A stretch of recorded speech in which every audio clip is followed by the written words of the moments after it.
What is up, guys? Kane here, and in this one we're gonna talk about playing human. So quite a few people and even my buddies asked me should they change from Lich to human and whether or not it will be better or worse. So what I'm gonna talk about in this video is probably around my core power. I'm not really pushing in my dual tower, I'm just doing 5 fights currently. I do not have that much time, so do keep that in mind that majority of the information said is around this score, and probably a lot higher core or lower core might have some different information being more valuable.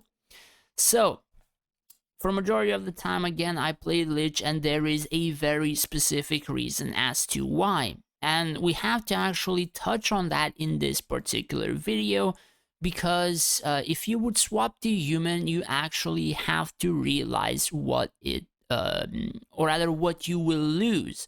So even if I won this fight, you will actually notice something in this fight, which is these two skeleton squads, and that's pretty important. Because swapping to any other race, you're actually losing on AI, and that is again incredibly important.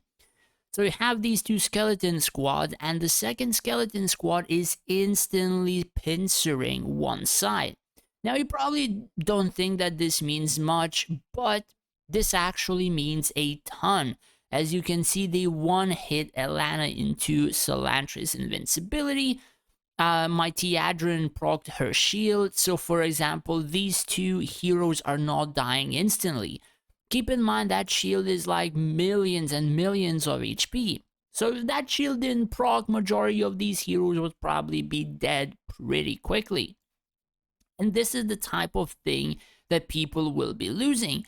Yes, my front line is not really taking that much damage, but you have a stall side literally pincering your own stall side, and without the enemy wasting any abilities, your heroes, your buffer heroes, your prism heroes will be dying. Like I lost Talk, I lost Fenris, I think I'm gonna lose Alana in some seconds when they break the shield. Now she proc the dragon invincibility, I think, so 2 seconds and she should die as well. I think some of the buffers here also are dying. Alana died. And again, if I didn't win burst versus burst, this would be pretty much over. And I think I won it at the very beginning, like first 20 seconds. So that is pretty rough. Like if you would have two swordman squads, they would run up to this line and they will not pincer.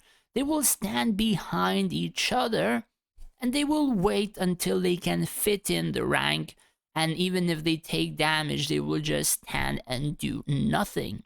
And regardless if the skeletons don't have a ton of tankiness percentages and stuff like that, let me just inspect again. In comparison to other races, if you use them properly and the enemy doesn't stop that, pretty much a lot of their tankiness is because of this like pincer method, that they can kill buffer heroes. And do keep in mind, this frontline will actually do damage even without the cosmic badge nonsense that they have now with like 17 million attack. Even with like 5, 6, 7, 8 million attack, they were also killing the buffing heroes whenever I play them. And this person doesn't even have Covenant on them at the moment, and even the resistances are lower, and even the damage is not that high. And they're still able to do that much. So again, do keep in mind that if you would swap out of Lich, you're gonna lose tankiness in the version of, say, even if they face a burst side, a lot of area damage goes on this particular pincering squad instead of the main squad, which will be healed by Balrog. So there are nuances like that here and there, but that is probably the biggest difference between these two particular races. Regardless of me winning, it was really up to burst versus burst, and if it was like a stall, if their burst did no damage to me and I did no damage to theirs, After 25 seconds, I lost so many buffing heroes, my burst sight likely would have fallen anyway.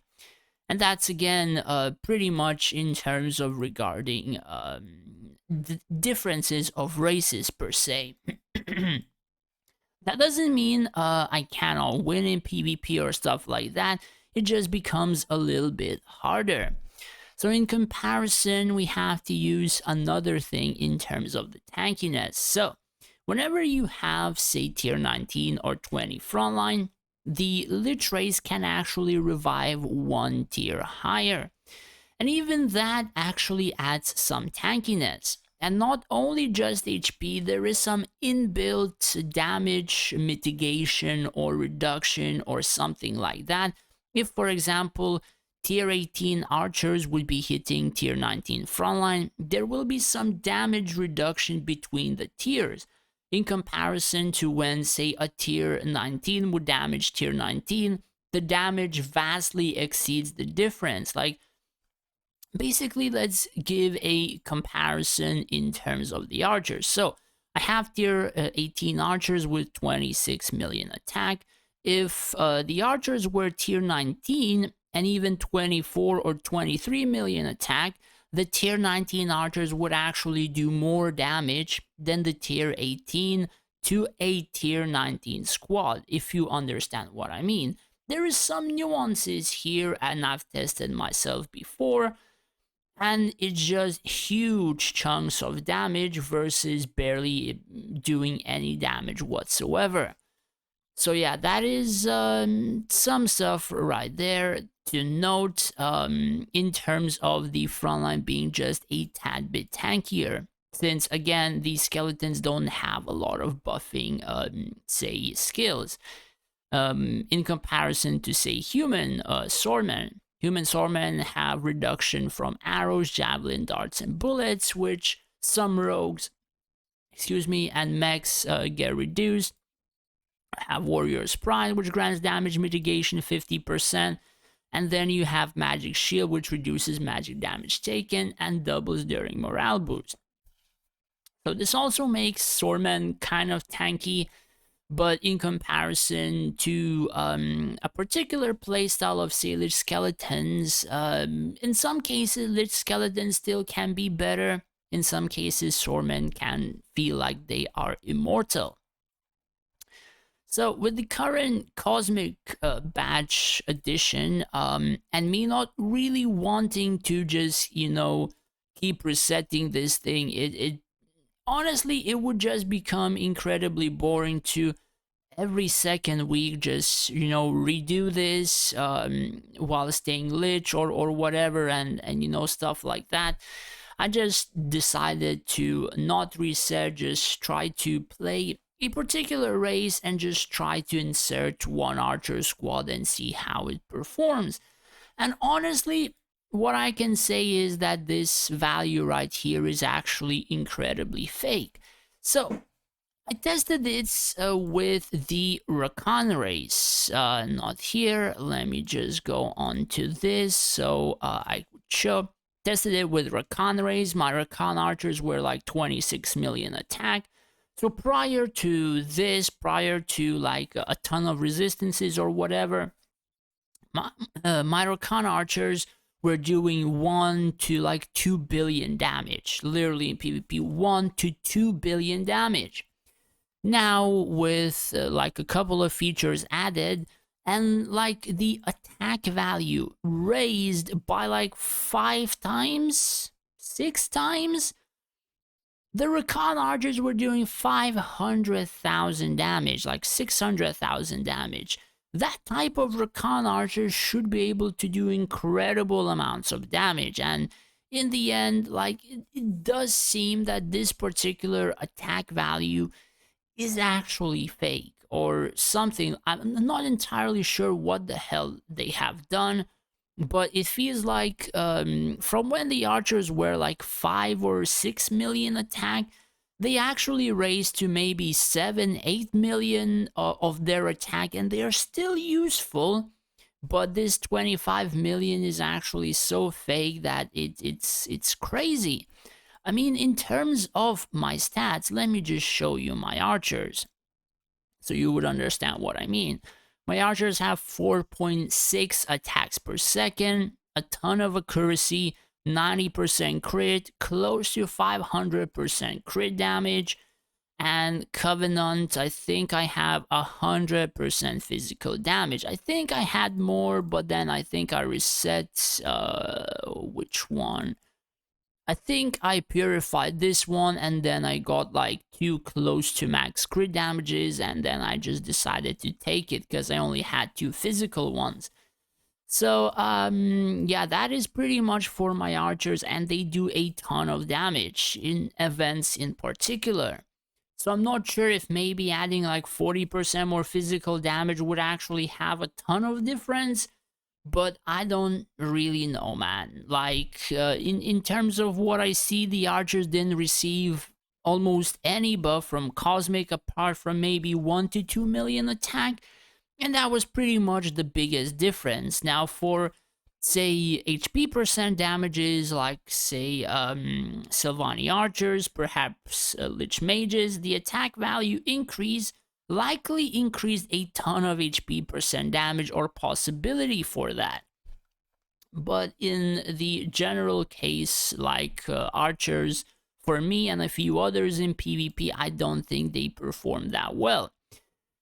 So, for I think a week or two, I tried Dire Archers, and they actually helped out to beat Sylvani or some Sylvani because the trees were immortal, but versus others, they actually performed worse.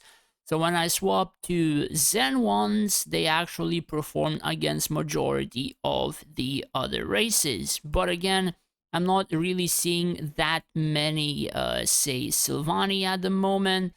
So it's I don't know. Currently for me Zen are better, but apparently now with these broken trees, dire ones or dire archers can actually be used. But I prefer to snipe buffing heroes as that is more beneficial for my build. So in the end, like more or so in conclusion, human race is good, but the playstyle is a tad bit different for say when you're playing Lich. And again, it really depends how you interpret your own formation, how you interpret say a burst side, a stall side, because right now, as you can see, I'm using more so something like a Sylvani type formation where my burst side is closer to the middle, with my burst side having an archer in the corner. The reason for that is if I place the archer in the middle, the Rufio literally just wipes it off the face of the screen and they do almost nothing. Whereas the heroes, they usually tend to soak majority of the damage due to me placing Theadrin in a place where she takes damage, and then it grants all of my buffing heroes a huge shield. And that is pretty much how this sort of affirmation goes. I have full graphics, so it's a little bit laggy right now. But yeah, that is, I suppose, pretty much it. It really depends. By releasing a ton of videos about this resistance meta, a ton of people going for the resistance, the current meta became so awful that it's just crazy. Majority of the time you're not clearing frontline for like 25, 30, 40 seconds even sometimes, because quite a lot of people have invested even above 99% resistances now. So from people not having it to them investing it is a huge difference. So in conclusion, human are kind of decent, I can say. I mean, it really depends how well the archers are, how well the archers can perform. In terms of transferring your Lich formation into human, it's not going to work. Again, it's not going to work not because the frontline is less tanky or so, it's because the AI of the frontline is different and the tankiness is interpreted a little bit differently as well.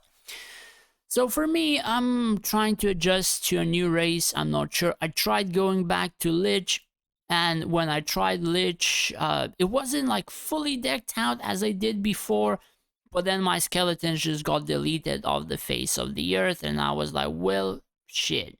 And I just went back to human just because of a ton of magic resistance there, then another magic resistance here, and I think I'm not too far off of actually getting this to 100, probably like maybe 10, 20, 30% or so, because quite a lot of people are struggling to pass my stall side. But we're gonna see, and maybe eventually in the future we're gonna manage that. And that's pretty much it for the video. I suppose I made some differences between the Lich and the human, why I kind of stayed in this, why am I using archers, and stuff like that. Probably I'm gonna release another video about PvP, or some PvPs that I did in Dual Tower, and talk about them as well, what happened, what could have happened, and stuff like that. Anyways, that's pretty much it for the video. Thanks for watching, and if you did enjoy the video, do hit that subscribe button. It would help me out a lot. As well as if you wish to support me more than just watching my videos, I have made a Patreon page where you would be able to do just that, and in return I would be able to help you out more individually in terms of events, formations, PvP, and stuff like that. As well as I would like to thank all of my patrons for their support. I really appreciate it for your subscriptions. Thank you guys so much. Thanks for watching, take care, and stay safe out there.